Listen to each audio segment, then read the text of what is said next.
a chase here in Rochester. We have a live interview with somebody who says they were in the back of a car. Again, that was actually stolen from an auto body shop.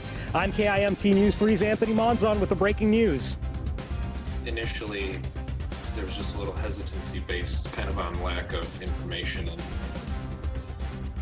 As many have vaccine hesitancy, health experts at Mayo Clinic make the case to the public the shots are safe.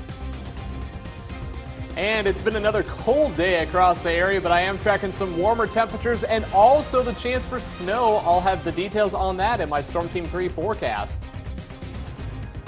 Thanks so much for joining us for KIMT News 3 at 6. I'm George Mallet. Breaking news tonight, reports of an attempted abduction in northwest Rochester, followed by a police chase. It's unconfirmed if the two are related, but KIMT News 3's Anthony Monzon joins us live from the scene with the very latest. Anthony, what have you learned? George, we're learning a whole lot more about this story. In fact, right next to me, I have the man who claims he was in the back of this car when it was stolen from an auto body shop in Rochester. So here's Jason Gascoigne. So Jason, tell me about just what exactly happened. So we did a repair on this Audi back here. Front end was smashed in. The guy couldn't pay the bill, so he and his accomplice, his buddy, pretended like he was gonna cover the repair and then buy the car from him. And but it was all just a ploy to try and steal the car without paying for it. And he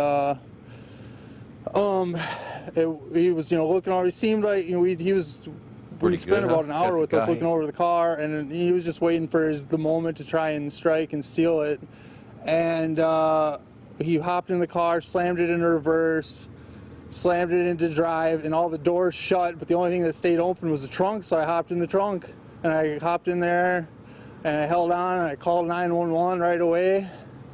And eventually the police caught up with us. We were driving around probably over 100 miles an hour for probably 20 minutes, man. Like, you could tell the car was getting hot because he was driving it hard, and he's a pretty good driver, but he just made a bad decision. And what was that like? I mean, again, basically being in the back of this trunk as it's flying through the streets of Rochester here, and obviously you don't know how this is going to end. You don't know, again, if this might end in a crash and you're there in the back of the trunk. What was that like being there in that moment? It was frustrating. It was exciting. It eventually got scary because the more he felt like once the police were behind us, he started driving real crazy, and that's when it got scary. And I started telling him, dude, just let me out of the car, just let me get out, let me out. Eventually, he did slow down enough to let me hop out of the car, and he took off again, and police eventually got him. Well, Jason, thank you so much for speaking with us. We know it's been a pretty crazy day for you today. That might be the understatement of the year out here in northwest Rochester. Again, we know that the suspect is no longer here on the scene. Police are determining what they're going to go ahead and do with this car at this hour. We'll bring you all the latest developments as we get them. Live in Rochester, Anthony Monzon, KIMT News 3. Thanks, Anthony. Very good get. We will, of course, keep you updated and have much more on this tonight at 10 o'clock. Well, one person has died after what police initially described as a serious assault. The Austin Police Department and Mower County Sheriff's Office were called around 8:50 this morning. Two victims were found at the scene and taken to Mayo Clinic Health Systems, Austin. Police say one of those victims later died as a result of injuries suffered in the assault. Jamie Vaca, who's 27, of Austin, has been arrested in connection to the incident and is now being held in the Mower County Jail pending charges.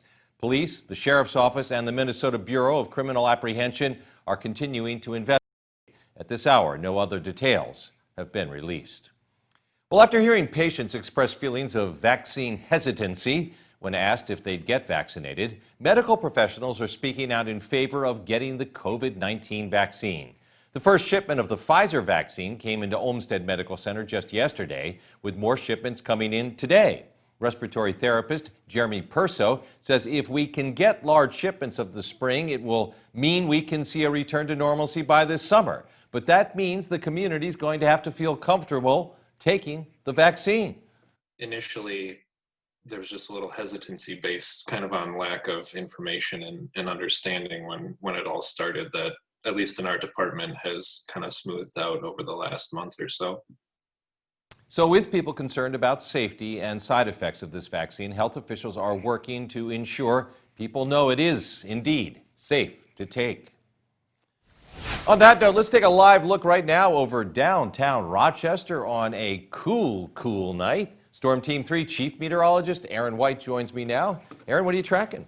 Well, we got those cool temperatures in place for tonight, and eventually I'm going to be tracking some warmer temperatures, but also the chance for snow as we get towards the end of the week. Right now, as we look back over downtown Rochester, we have a bit of cloud cover in place. Temperatures are down into the teens, down to 18 degrees, but check out some of our wind chill values from this morning.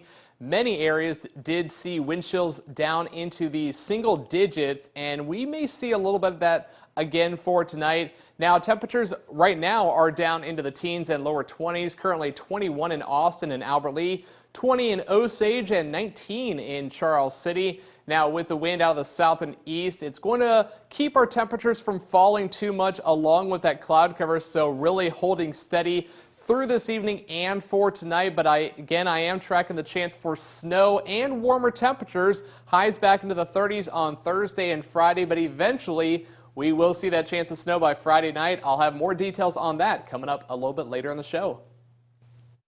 Thanks, Aaron. The vaccines are being administered as we speak in Minnesota. We're going to hear from the very first recipient about how she's feeling after her shot.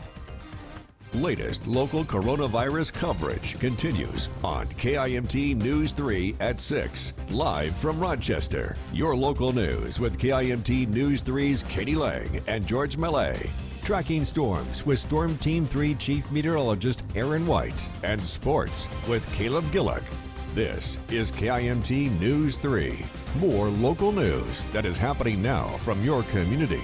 We are coverage you can count on.